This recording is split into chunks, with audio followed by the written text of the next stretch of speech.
got a tape recorder. I'm gonna check it tomorrow. I think the battery's good.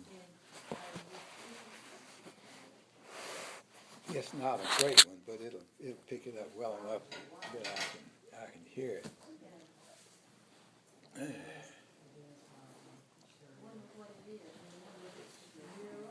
So you did drums, but you played trumpet. Yeah, I played trumpet at first. In high school, I played trumpet. The first year I was in junior college, I played trumpet. And I liked playing trumpet, but I had to keep my lips. If you quit playing trumpet and you don't keep your lips in shape, then you got a problem. I did, because I had kind of thick lips. And I wouldn't practice and lay off and then come in and have to start playing, my lips swell. I told the bandmaster in college, I told him that. He said, why don't you switch instruments? And he put the idea in my head and helped me get a set of drums, and I was off. Had you ever played drums before? Never had. Golly. I just sold my trumpet about 6 months ago. Really? Mm-hmm. Hardly touched it in years, and finally, before I sold it, I took it out of the case and tried to play it a little bit and could barely get above a C. I don't know what you mean, but I have a beautiful trumpet. And we bought it from a man who had played trumpet with an orchestra, a big orchestra. It was gold-plated. It was beautiful. I mean, it was engraved and beautiful. Everything. Do you remember what kind it was? If you call the name, A Bach? No, it wasn't. Stradivarius? No, it wasn't. I can't remember any others. I can't remember. It wasn't a complicated name. I can't remember. But it was well known. Everybody that saw it and saw what it was, they wanted to buy it. And it was a very nice trumpet. Had a great tone to it. But I didn't really appreciate the trumpet until I got out and began to see other guys with trumpets and tell me what they were and all that. And I realized I really had a classic. We had a fella in the high school band whose father bought him a silver trumpet, some high-level trumpet. Looked great, but the guy was a kind of a flunky. And he didn't play well, and he even dipped snuff. I think he played sometimes when he dipped, and one time he kind of dropped it and it dented the bell. I did the same thing to my trumpet. I dented the bell so it didn't look so nice. In fact, when I went to sell it, I went to the music store and they said, "Oh, this is a nice trumpet. Too bad it's dented." Well, they can fix them. I tell you why I know they can. When I sold my trumpet, I sold it to a man in Washington, D.C., a bandmaster. He was, I forgot what job he had, but he taught trumpet. He was a bandmaster with some band, and he found out that in fact, I think I put an ad in the paper, and he saw it, and called me, and I told him what I'd set it for. I don't remember now what it was, but he said, "I'll take it." I said, "Well, I'll ship it to you." And I did. I packed it up as good as I could. I put it in a box and put cotton and everything. I mean, not cotton, but paper and stuff in there and got it solid. Shipped it. And when he got it, he said it had fallen. Somehow it got hit and bent the bell. And I said, "Well, I'm sorry." He said, "Well, it wasn't your fault." He said, "I'd already bought it from you." He said, "It's my problem." He said, "I'll get it fixed." And he did. He told me later. He said, "I got it repaired. You'll never know it." He said it's right expensive. I think he told me how much he had to pay to get it fixed, and it was right high. But anyway, he didn't complain. He said it wasn't your fault, and I understand. But then I got into the drum business. I forgot about drums. The trouble about drums, if you had to carry your own drums around. That's the problem. That's the problem. And I tell you, there's more than one thing. Carrying them, I couldn't even ride in the van with a band. I could have, but I carried my drums in my, I had a convertible, I had a new Ford convertible. I let the top back, put the drums in the back seat, pull the top back up, and I'd follow the company van, and I carry that thing around, but it's a lot of trouble hauling on. Setting it up, Man, taking it down. yeah, it is, and the bad part about it is, I had to play, sometimes we played one of the worst times I ever had, we were playing from college. Not Gainesville, Georgia. It was college there, and we were playing for the college commencement or something. And there was a big stage up there, it was a raised stage. We were up on the stage. And the stage was wooden, as I recall. It was wood. But anyway, I had spurs on the drum. And she put those spurs, they were pointed. And most So of it the time, wouldn't push up, push out. but that night, what the floor, bass, it wouldn't stick. And I did everything I could, but it started slipping. I was patting the drum, walking, and I couldn't do a doggone thing about it. Finally, some guy down in the front, I come here during this, we had a little off space. I said, hey, you got anything in the way that we can make my drums solid? I said, I'm having a heck of a time. He said, yeah, I noticed. He said, I saw it slipping. He said, I started to go up there and hold it. So he said, well, I'll see what I can do. And he went back there and got a little hammer, a couple of layers, tapped them in that floor. Huh. I didn't have no trouble. Our drummer used to bring a rug with him, and he put the rug down so that he would sit on, his stool would sit on the rug, and then the drum would be attached to the rug. Boy, I tell you, we had more different things. One night, we were booked to play at the University of Florida's graduation dance in Gainesville, Florida. And I packed those drums up, and on the way over there, as a matter of fact, I went to see the Georgia-Florida football game in Jacksonville, and the game was over, and I was having to hurry to get over to Gainesville because to play with the band. And of course, we'd all been in, had a beer or two, and I got in the car, and I realized there was a heck of a bunch of traffic. I was going to be late, and I was scared that I knew that University of Florida dance was a big deal. And I thought, man, I'm in trouble. So I was passing cars and getting up to 70. And about that time, I saw a patrolman car. I saw that little blinking light. I knew I'd had it. He pulled up. I stopped. He pulled up and he said, where are you going? I said, well, I'm going to play for dance in Gainesville, Florida. He said, well, you're going way too fast. He said, I clocked you back there at 70 miles an hour. I said, well, you're right. I can't deny it. He said, I'm going to have to take you in and book you and pay a fine.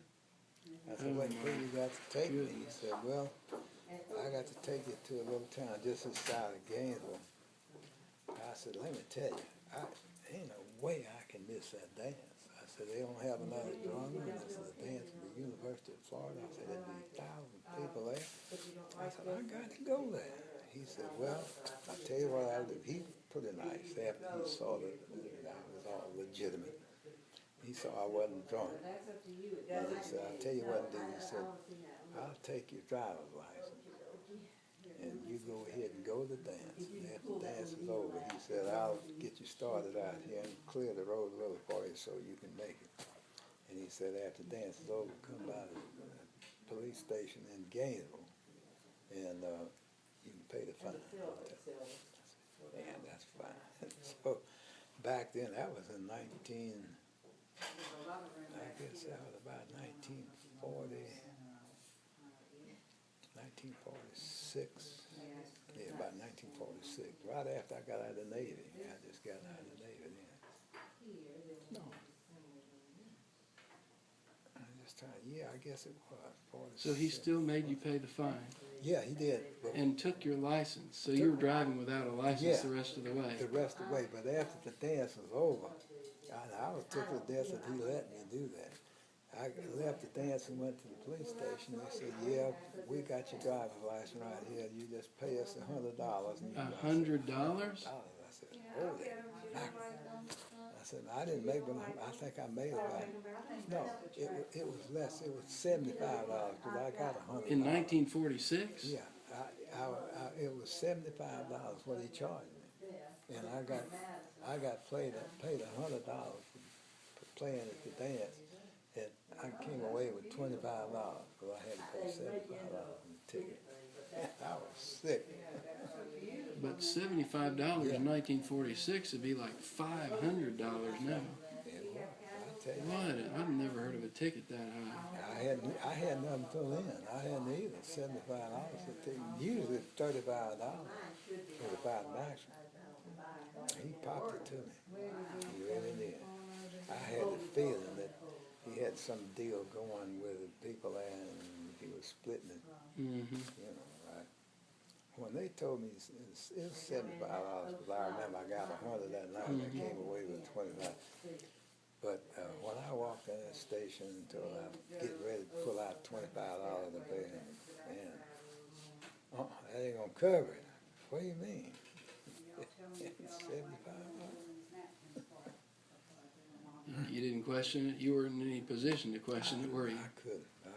Well, the patrolman wasn't even there. He'd already gone. Sure. He just told the guy there at the station, said, collect $100, collect $75, and give him his life.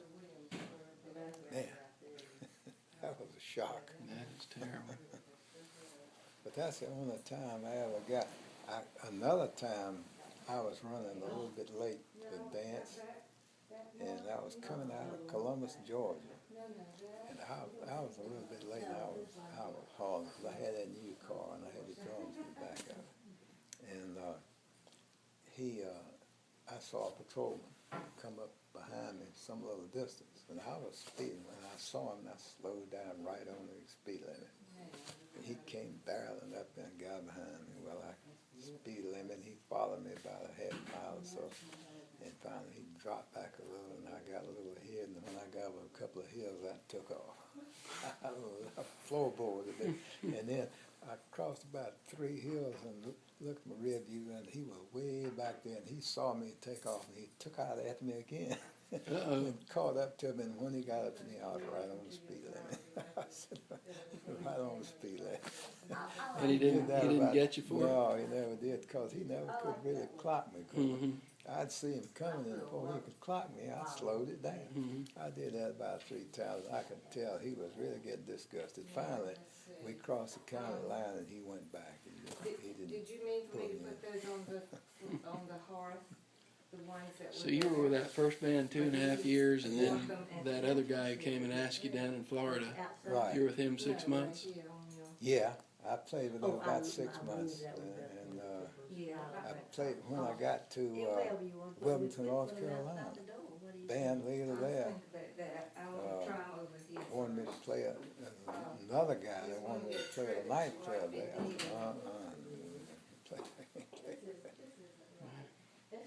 Well, shoot, you ought to let your name be known out there now. You have some work out there. A long time ago.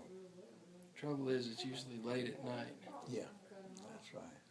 Yeah, that's a hard life, playing late at night and then getting up in the morning and going to work. But you know, it didn't bother me a bit. I had a good friend who owned a couple of stations, service stations, and he let me work. He hired me to work for him to pump gas for customers, and I could come in at 10 o'clock in the morning, and if I wanted to leave at 3:30, 4 o'clock, fine.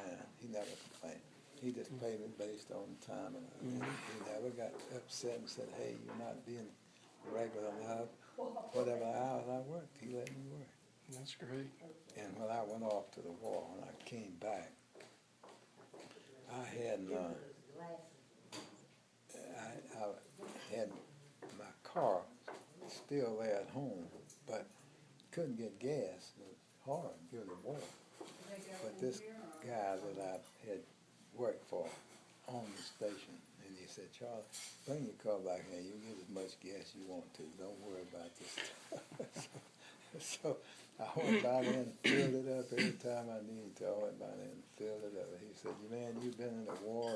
You can have any gas, and any amount of gas you need. I said, fine. Man, what a guy. So during the war, was there any music being played much? Like you couldn't get into a band situation? Never didn't have time. See, I went to B12 at Emory University, and I was in uniform, new sailor uniform in B12. And we didn't have time. Man, we were in classes all day and studying all night, and I didn't have any chance. And then I went to midshipman school and got commissioned, and I never got a chance. I went straight out of there and straight to the Pacific. So I never had a chance to play any music at all during the whole time I was in there. What was your job in the Pacific? Well, I was on attack boat division officer. I had 3 attack boats under me. I was responsible for 3 attack boats and their crews. And we went aboard this ship, which was an amphibious ship, which carried, I think we had 16 attack boats and something like 8 LCTs? Not LCTs. LSTs? Not LST. It was a little bit bigger than the attack boat. The attack boat's LCVP. Oh. And this was a little bit bigger than the LCVP. But anyway, I had 3 of those LCVPs. And I stayed on the ship through the war, went to the Pacific, went to Okinawa, went through all of that, came back. And when we got back, well, when the war was over, we went back to Manila, Philippines. And by then, I had made Lieutenant J.G. and I was assistant gunnery officer on the ship. They had promoted me from attack boats into gunnery department. And then the next thing they made me gunnery officer, and the gunnery officer was transferred. Then I got out, and that's when I came back home, and that's when I got involved in the music.